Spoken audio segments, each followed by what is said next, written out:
example, people have freedom. They have freedom of speech. They have more opinions. Inu mumachoka kutuma muntu. It is an order from above. It is an order from above. Nobody is above the law. That word you sit on it. Anthu inu ndiwoyipa mitima, IMCP. Mulibe umuntu. IMCP mulibe umuntu. IMCP mumapanga ngati leba sumugwizwa leba ndiyo wawa. Speedo International chimene chikumwera kale madzi. Malera IMCP. Chimenecho. IMCP ngati mulipo chonde musaonere. Famulira. Mulira kopsa chifukwa lesi kunyengerera.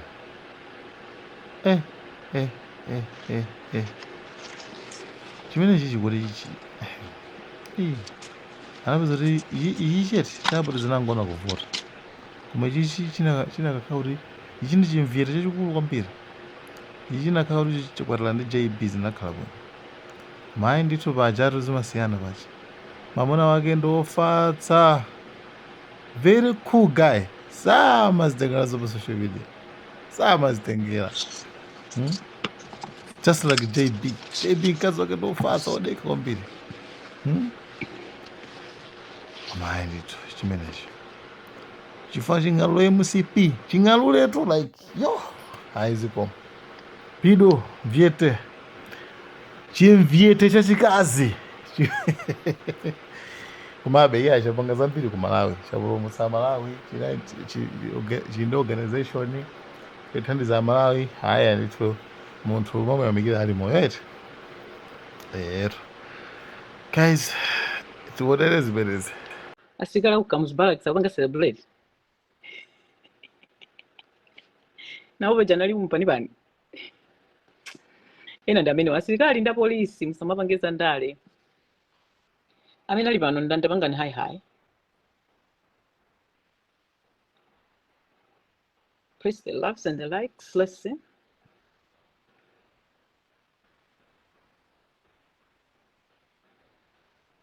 Thank you. Appreciate you. Thank you. I see you, Sam Mendoza. Thank you. Nelly Kaiya. Long time. How are you doing? Thank you for being here.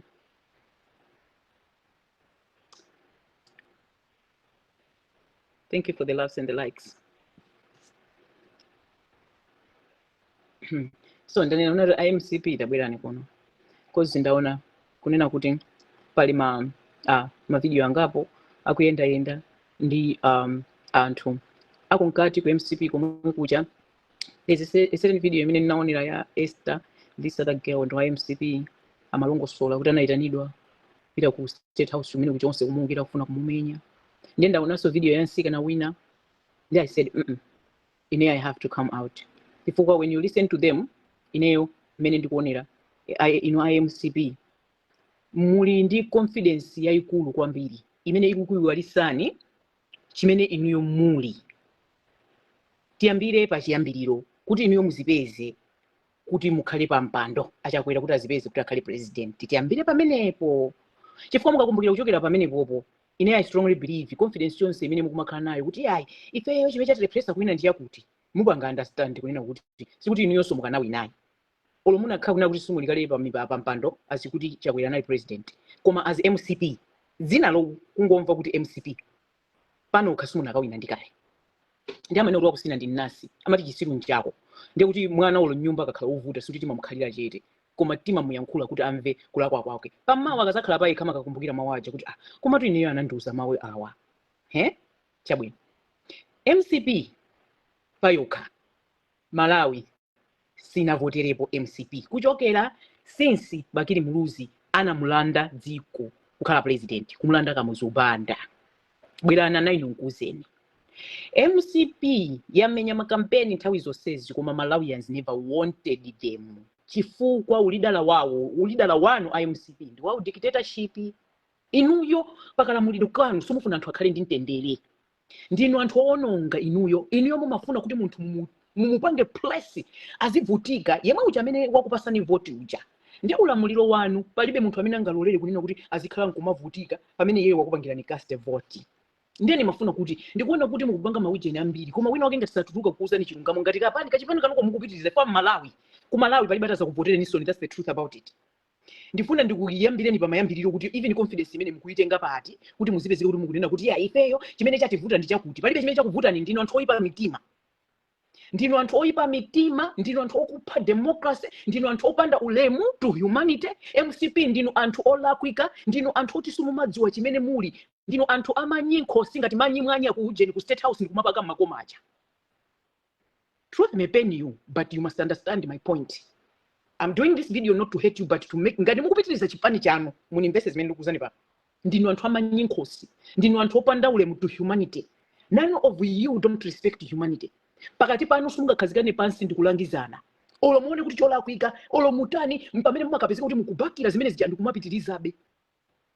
Ndiye ndifuna ndikukumbuseni chimene chinachitika kuti inuyo muzipeze muli mboma mwina munayiwala. Amalawi anatopa ndi zimene DPP inkapanga. Nkhani zina ndi za video imene ndangomaliza pompano about a George Chaponda, about Mwanamveka, about Agangata. Amene anali anthu amene awonongesa dziko, ma fake papers enawo kuba ndalama zambirimbiri zokhuza chimanga anthu kumafa ndi njala achaponda enawo awuje nawo zambirimbiri. Anthu nthawi imene ija ya DPP anali atatopa nayo ndipo chimene Amalawi ankafuna nkungoona anthu amene atuluka mboma.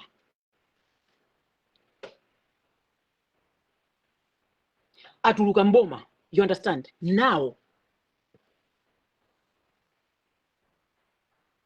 ndimiyanke kaye uyu ati kodi mankhwala osirika munda angawapeze kuti mankhwala osirika munda utenge khasu upite ukalima ngati ulibe fertilizer mikozo yako ukaisunga uzipita uzikathira ndi fertilizer yulea ucha mikozo yo ndi fertilizer mbewu zowalima iweso uzipita uzikathira mmenemo ukatero wasirika ndiye wauze anthu ulembapo uyike zima picture kuti muno munda mwanga zokudya zonse zimakozera mukalowa muno kuti mundibere muzidya mikozo yanga ine fertilizer wanga ni mikozo yanga palibe angafuni kulowa munda makomo mankhwala osirika ndi amene wasaza kunamize singa ngawina aliyense ufuna kundipanga distract you am here for anthu IMCP oyipa mitima awawo khala chitikali. Ndiye no, what am I trying to say? Munthu amene amakulangiza munthu amene trying to collect you sikuti amakhala kukuda ayi koma iweyo umatuka gontha mkutu umasiya kumva za munthu umaona ngati china chilichonse chimene ukupanga ndi choyenereka. Ndiye inu IMCP tiyambire pamene muwazipeza kunena kuti mwalowa mboma mudalowa mboma chifukwa chani musayiwalire Malawians voted for Tonse Alliance imene the weak 9 parties amene anali mu Tonse Alliance anazitulusamo after the incident of Chikangawa. But if you ask me kunena kuti Amalawi anakusankhani niyo IMCP kuti mukhale pampando no Malawian voted. No Malawian voted for you and IMCP. Kulibe ko Malawi amene anati ife tikuchoose IMCP mukhale pampando ayi. Amalawi anavotela Tonse Alliance. Ndiye Tonse Alliance muja. Ma weak parties aja they did not want to stand because we have a system imene we don't want to hold and oyipa accountable. Chifukwa chokopani inuyo munazitengera mphamvu zija mmanja mwanu you are starting abusing the powers of your offices ndiye iwo aja nayamba kukubalalikani okha kukutulukani negligence ya dziko lathu ndi imene yoyo anangozituluka okha osabwera so kuzalongosola kwa Malawi kuti anthu ife awawa tinali nawo pa mgwirizano ucho mukanena kuti inu munakambirana ndi Chilima kunena kuti inu mulamulira for 5 years Chilima alamulira for 5 years zachitika exactly the power of the words mgwirizano umene unalipo ndi zimene zachitika zimene munagwirizana zija ndi zimene zachitika koma inuyo pama actions anu kwina konse kuma actions anu you were convinced kuti ziko tatenga ili ndipo tikhala tikupitiriza ndife pakunamizana kwanu kuja because you forget kunena kuti Malawians voted for Tonse Alliance nkati mwana muja munali mapati angati 9 ndi Malawians for vote amafuna uja munakamusiya kuchikangawa uja amene uja achakwera analesa kuti anthu asilikali asapite kukayang'ana asilikali kagone nyumba asilikali onena kuti anavomera kuti nthawi ina iliyonse azatuluka ndikukagwira ntchito kuteteza mizika kuteteza ziko ndizo sezija munaziwala IMCP. Ndiyeno munayiwala kunena kuti mulowe mboma anthu amafuna amene uja munakamusiya kuchikangawa uja Chilima. Ndeba kuyiwala panu you get munali over excited kuti basi ziko tatenga chifukwa inuyo ndiku dictatorship wanu uja mumaona kuti basi Malawi nali yese tamponda. Ndiye you started now kuphwanya malamulo a dziko munadzitenga ngati you are above the law. Munayiwala kuti it's because of the weak parties that we are supposed kukutengerani niyo kukoti olo sadiki je kuipanga involve olo kulembera maiko akunja a strong case built against you IMCP chifukwa Malawians publicly aliyesa madziwa kunena kuti Malawians voted for Tonse Alliance but because of the weak 9 parties that did not even understand kuti anthu awazimene akuchita nzola kuika adazitulusa ndiye inuyo you felt now you are home mwafika you gonna control Malawians. That's what happened. Ndezo sezija munaziwala ndiye munayamba ulidala wanu uja ndikukumbuseni ulidala owononga ulidala wabodza ulidala obwera poyera ndikunamiza ziko lonse misinformation wherever you were giving your president Chakwera kaya mumakatenga kuti zaboza zimene mumampasa commission of inquiry kunama koyamba kunama kachiwiri zinthu ngati zimene zija Malawians were watching kuti awa achani awa ma civil servant anthu amene kwacha yagwa kangati koyamba kwacha kugwa civil servant not even one complained kachiwiri kachitatu kaya yagwa kaya ndi 60% inu pomakaonjezera mukaonjezera ndi 20% iwo aja poona kuti this is not what happening tipite kunsewu tikamashe munatumanya matano azikwanja amene anakachosa kunsewu ndi kumayamba kwakapa anthu amene aja munaiwala kuti inuyo ndi 9 parties tonse alliance kuti mulowe mboma munakalowa munsewu momwe mucha chifukwa cha democracy ndi kumamasha amene muja kufuna kuti anthu akuvotereni ndiya makoko samaiwala amaiwala njya nyemba inuyo kuti mulowe munkamasha ndi uja ndani uja uyu satana uyu mtambo anachoka ku human rights ndi kukafesika kunotu mwamulowe sandale izi zimene anena anu pano awachi nyamata alemba mmapeji wakuti mumuganizire wamenya nkhondo yake tukwana pa Facebook wakuti mumuganizire wamenya nkhondo yake ati chifukwa chona kuti amasatira amakutumani ndi ndani kufuna kupanga be promote corruption. So anthu inuyo munaiwala kunena kuti mwalo wa mboma chifukwa chopanga ma demonstrations omwe aja mukukalesa ma civil servant amene ali ndi ufulu mu nthawi ya democracy kubwera kuti azapange demonstrate sikuti amaphwanya zinthu no but they wanted to be heard ndalama yagwa ndi 60% inu mukaonjezera ndi 20% azigula chani they have ana amene amapita ku school mukukatenga zikwanje nkuyamba kwakhapa you went ahead azikwanjaja ndi kumagwirisa ntchito inu ya MCP Kulimbi anapita ndi kukagwiririra ma sisters 7 anyamata amenacha ndiye ineyo ndikudabwa kuti confidence yoti anthu amene wawa mumatu mawa anakafika point yomwe akagwiririra anthu a Mulungu zinthu zandale zosakhuza confidence yoni nakuna kuti ifeyo tikanawina koma chakuti muitenga kuti because the truth mukayangana bwino inu ya MCP palibe wakuvoterani mavota amene aja mumaba munavota kale zija munavota zija mukagwiritsa ntchito AI ndi achinyamata ena oziwa bwino amene anatuluka ndikuma kupanga na attack network kupanga na attack ndi zimene zakusokoneza koma zonse zijani zokuba I strongly believe in no human being amene ali ndi umunthu amene asali dead walking zombie can be voting for someone amene akumphwanyira ufulu. I don't think so. Pokapoka munthu amene wasiyakuganiza. So IMCP ma video amene mukutulusa mukuoneka kuti ndino anthu alina kuti you are concerned because mukufuna kuti party yanu ipitirire and 2030 come you still going to stand kuti mukupanga compete. Koma let me tell you this. Ngati 2030 mukupanga be compete to continue with MCP as a party. If you cannot get rid of khalidwe lanu la manyinkosi mwapanga ku state house ija. Kunya ndikupaka manyi makoma. Kupha ziweto. Khalidwe la manyiri mene mwakhala mukupanga kuwalesa anthu asapite munsewu. Dziko lake sila Malawi. Amalawi panopo anachangamuka. Ndinkana pa chilungamo chimene anthu sakufuna kupanga understand. Amalawi DPP as in a party anathana nayo. Amalawi they are trusting who? Peter Wamutharika. Kuti awathandize akonze ziko. Anthu awamukuona amene akwasankha Peter is in his hands now. Koma ineyo we are looking at Peter, he should not betray Malawians. Because zayambira kale patali. Annabel has been loyal to Malawians. Annabel Abambaga John Tembo, Anali IMCP. It was in her hands to just say, you know what, MCP won. But Annabel has been loyal to Malawians. Kuti no, it's not about the parties. It's not about MCP. It's not about DPP. It's not about UTM. It's not about the People's Party. It's not about UDF. It's not about Afford. It's not about Utawaku Nzuzu Ujandani, Lasi Chikomeni, Party. No, it's about Malawians because every Malawian is affected. That includes me. You know what that woman did? That woman has been loyal to a poor person from the village. Ndinkana even achakwera kumuimbira phone sama ayanka. Achimwendo banda kumuimbira phone sama ayanka. Awachini kwa watu machina awandana awachina maiki mutinda maiki ndanu. Why imbira kumuimbira phone sana yanke? Why? God used her because God knows poor Malawians from the village, they can't manage to buy even maize to sustain their daily living. So mukapitiriza khalidwe lanu lomati ndale apa mwalo mena lowera DPP ndale kundale kundale kuli kuba kundale tipitirize kuba. you are also affected, including your families. Your 4th generation, they are affected. Because my 4 generations amena kubwera sikuti azakhala ngati moyo wanu umene inuyo muli nawo onena kuti kuba. Amanena kuti mbuzi imadya pamene amayimangirira. Komatu mbuziyo sikuti imachita kumaliza nsipu onse. Mukayang'ana mbuzi mukayimangirira ikamadya nsipu uja. Imakadya nsipu umene akuona kuti ndi wantete. Wina uja amausiya pompaja. Kuti ukhale kuti ukubalaso zina. 2% imene mwina anthu ena maiko ena amapezeka akuba. 99% amapanga deliver to mizika. This is life. Nde ino IMCP ngati mukupitirirabe kuti chipani chanu mukupitiriza mukhazikane pansi anthu ino ndiwoyipa mitima. IMCP mulibe umunthu. IMCP mulibe umunthu. IMCP mumapanga ngati leba sumukuiziwa leba ndiyo wawa.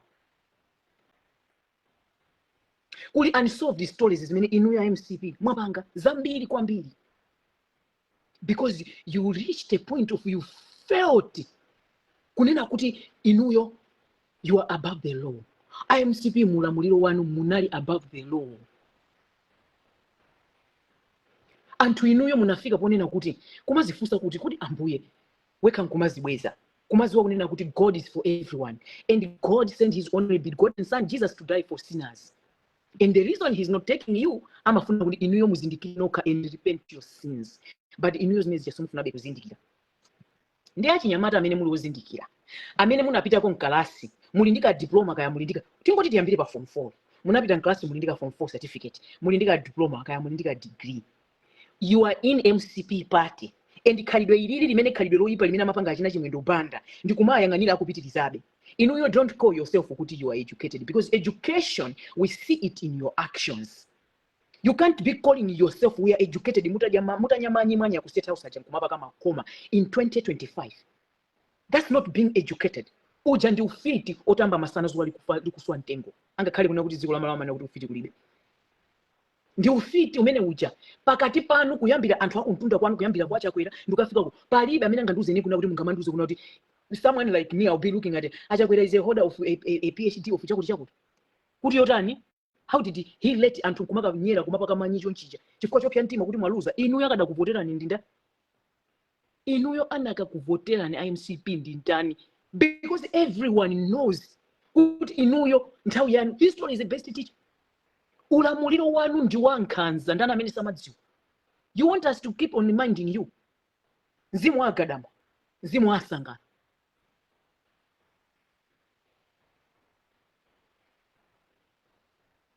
Lero tukunena pano mulamuliro wanu mzimu wa chilima, mzimu wa shaniro. You came out with lies, with no shame. Ndiye mukamakhala nkumakambirana mukamatulusa tima video tano. You are embarrassing yourself, my darlings. You are embarrassing yourself. You have failed. Inuyo, you are an embarrassment. In history, and famina zvisikutolera kunena kuti no, we have the 60th president kuwauza their 4th generation. And I look at you like gangsters that Malawi did not want, that Malawi will never want, and that a Malawian, even if atakaunandosa zindikira likumosi, will never cast her innocent vote. Nkukubasa ninyo IMCP. Ndiye muliko achinyamata ambira, mene mukuzitenga unauti, I have a PhD. I'm a holder of Mwakuti. If you can't fix this, your dirty mess, stinking dirty gangster of a mess that is inside you. No sending my dead walking zombies. Repeat after me, dead walking zombies. The only day you're waiting is to be put in a coffin. You can't keep your command. That's it. Because you don't know. You don't understand. Inuyo kumalawi palibe po mutu amenanga kuvotereni ndi ulidala wa dictatorship. Ziko lina lilose panopo people have freedom. They have freedom of speech. They have my opinions. Inu mumachoka kutuma muntu. It is an order from above. It is an order from above. Nobody is above the law. That word you sit on it. Ndiye inuyo IMCP. Zoti kumadikirira kumanena kunena kuti mukamamenya makampeni kuti anthu akuvoterani kuti akuvotereni kuti for what? What do they want? Kuti mwamalize nkuwapha, mwamalize nkumagwiririra anyamata nazo kwanje mumatu maja. Innocent souls anthu anaosasamba ngati amene Joshua pogona ndi kumatuma using them kumatani kupita ukagwiririra anthu opemphera chifukwa wina wake wayima munthu opemphera wayankhula kunoti kuchikangawa kunali anthu kuti amalawi akuvotereni kuti mwatani. Inu ya chinyamata amene mukutuluka nkumapanga mavichi chifukwa ine wanzeru ndifuna ndikuze ndi MCP kwanuko. Wanzeru amene ndikumuona panopo ndi Gerald Kampanikiza. Ndi wina wendani mukuti Esther Gondwe. Mutafuna kummenya ku State House. Anatuluka ndikupanga video kuti koma inu anthu awa anandita anafuna kundimenya. Why? Because she is understanding kunena kuti kodi kukhala kwake mkwanthu wanji ineso nzanu MCP mundimenye. So you can see kunena kuti inuyo ndinu anthu onena kunena kuti you cannot be voted for.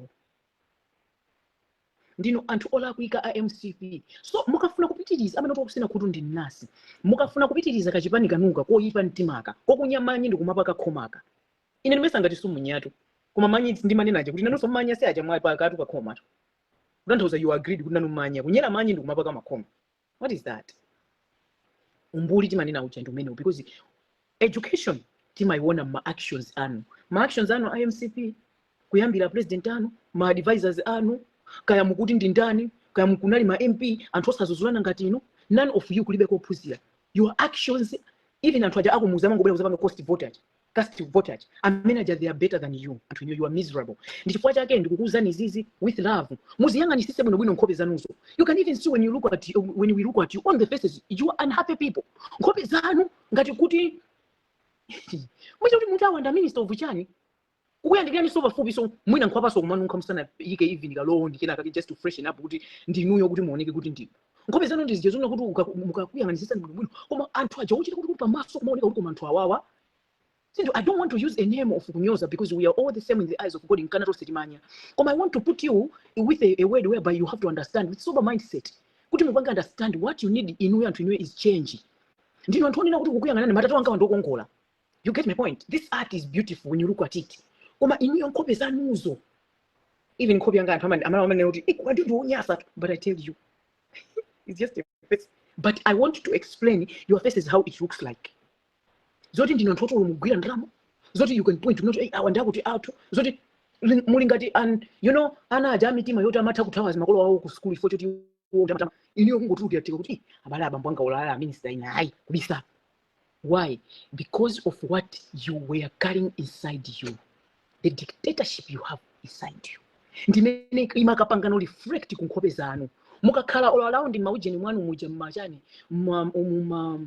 matebulu mwanu kuti mukupanga maujeni ma conference your faces could tell kuti anthu ndinu anthu osowantendere. Because mukufuna kuzuza ziko, not kuti mukufuna kuthandiza ziko to change for a poor person that is from the village.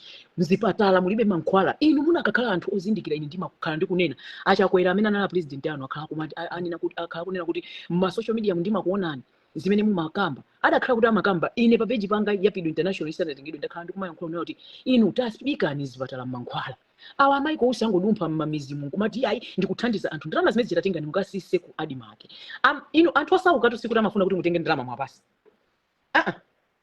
nzeru zimene zozolo inyo mulibe chifukwa Malawi muli almost mwina 18 to 22 million people pa 22 to 18 million people ndalama zimene mumabazija kutenga family yonse inyo kuipasa 5 million zitheka kukwanika ndikutenga ndalama zina zija mukasise ku adimake wina aliyese chilu manage kupanga business ndi kumakagula ku adimake kuchi chimanga muchisise chikhali pa 100 kwacha zimenezo timayankhula ndi nzeru zimene you can take something out of it. Koma aja abambo amene aja muti andana achakwera aja ati anali mu Facebook momo kumamva koma kumangoti tukwana akaona mungandiuze chani amangoti tukwana. So what I'm telling you chipani chanu chimukafuna kupitiriza khazikana pansi chifukwa muone ngati mukunthamangisa wanu yemwe Esther kufuna kumupha kufuna kumtibula kuchokera ku State House inu mungansamale Malawi sungansamale Malawi. So as much as we are here, as much as we are living kusogolo kuno as you are competing ifeyo what will be saying ndikuwauza anthu mziko kuti musapotere MCP ulidala wawo ndi dictatorship ulidala wawo umakhala kuti ochosa sakufuna kuti munthu uyankhule amachoka kuti Lilongwe kutuma police atizi an order from the above kupita ku Zimbabwe kukamanga munthu amayankhula izokuza president pa weekend pachani pa media yet amene wavomera if you swear to save Malawians. Nowadays there is media, everyone has his or her opinion. Allegedly they can put allegedly. You understand? You don't have the right to kupita ukampanga arrest muntu chifukwa chonena kuti amayankhula opinion yake let that person put his or her opinion. You understand? Koma inuyo mumanyamuka ulendo kuzimba ukamutenga muntu mumanena zina zake pa ujeni pa media mukuyeneka kumangidwa. It is an order from above. Kutumidwa uyo kwa kamlepo kaluo mukupita kumene kuja kukamenya kuphwanya gali moto. It is an order from above. Even kumaphwanya gali moto kulowa ndi kumaphwanya makuka. Ndiye mukhazikane pansi mavideo ano awamukupangawa. Malawians cannot hate you but they hate your behavior. Khalidwe lanu lozuza Malawi, khalidwe lanu lowapondereza Malawi. Mukupanga chinthu cholakwika Malawi asayankhule, mukupanga chinthu cholakwika Malawi asapite kumsewu kukamasha pamene inu with the other 9 weak parties munalowera ma demonstration kulowa munsewu ndi kumathamanga. The videos are there, you can find them pa YouTube. History should be the best teacher. Inu amene mwayamba kutuluka nkumapitiriza ma video, you need to sit down and kuona kai from history kuti what's mauje natu zofoka zathu ndi chani, muzifufuze zimene zijazo, then come now to a conclusion mukhazikane pansi, kozi muone olo kumaliza kwanu chokumakapakira manyi makoma ku State House ndi chani, munyera manyi maungaika manyi mu toilet mukukatenga nkumakapaka kumakoma ku State House ndi chani, osazuzulana osakhazikana pansi kuti guys no ife amalawi wasana tivotere paja mukumbusane kuti tinali Tonse Alliance komanso we hijack osa Tonse Alliance ati ndiye muziganizire edo. Otherwise kulephera kupanga choncho vote ya amalawi ndikuza na MCP sunzaiona hapo, ulidala wanu ndi woyipa ndi wozuza ndi wankhanza, it is against humanity, palibe amene angaza kuvotereni inu achinyamata amene mukutuluka mukhazikane pansi ndipo muzusulane ngati mukufuna kupitirizabe MCP. Otherwise munaona nkhope ya aujena akabwira, munaona achimwendo zimene amapanga anthu amenewa mamoti amva kuti kwakuti kwakapidwa apange hold accountable anthu amene ajazibwera Malawi, mwaona taagwira anthu aja ndi awa ndipo tapanga handover ku police. Those are the things that you were supposed to do to show Malawians kuti you care, their security is high, their security is okay in the nation. Koma hayi mumwe kokhala chete aja amayi a police aja nawo kuchita kuoneka kuti alanda petticoat government, amayi amene aja muti amayinda amayi yola muchita kuona kuti ndi MCP, amayi amene aja amachita kuoneka kuti ndi MCP akatalangosolo machita kuona kuti achita mantha kuopsizidwa. So chimene mungaziona kuti kaya mulipate yanji, nobody is above the law. Anthu amangokuchuzani niyo kuti muyimirire dziko, zilungamo izizi sumuzazipeza pa wina aliyense chifukwa anthu eti amaopa to come out and talk about it. Anthu ambiri as you can see panopo, anthu amene amatuluka kumayankhula zilungamo panopo akukalowerera ku DPP kujaso pano, amene anali ma activist akalowerera kuti akuti aganizire chimene aganiziridwe ndi chani, zinthu zimene zaonongesa ziko zimene zichi. So ndofunika ndithu kuti mukhazikane pansi muzuzulani, otherwise forget about it kuti amalawi azakupasani vote, you will keep dreaming until chifukwa 2030 in what I know 2030 awawa apita Malawians trusted him akangolephera MCP forget about it, DPP forget about it, DPP also forget about it for a long time chifukwa amene atazapasidwe chance so pano ndi UTM is going to win 2030 with landslide ndukuza because that awatinabwezeresaso kwabwezeresa watipa kuli bwino tingo apasa UTM apo ayi tipereke kwa chani kwa PPP kwa APP amayi Joyce Banda jana gulisa ndegachi zilungamo zimene simufuna kuzimva zimene amene jamaa yakashigeti tumkhanisilo pambana pana.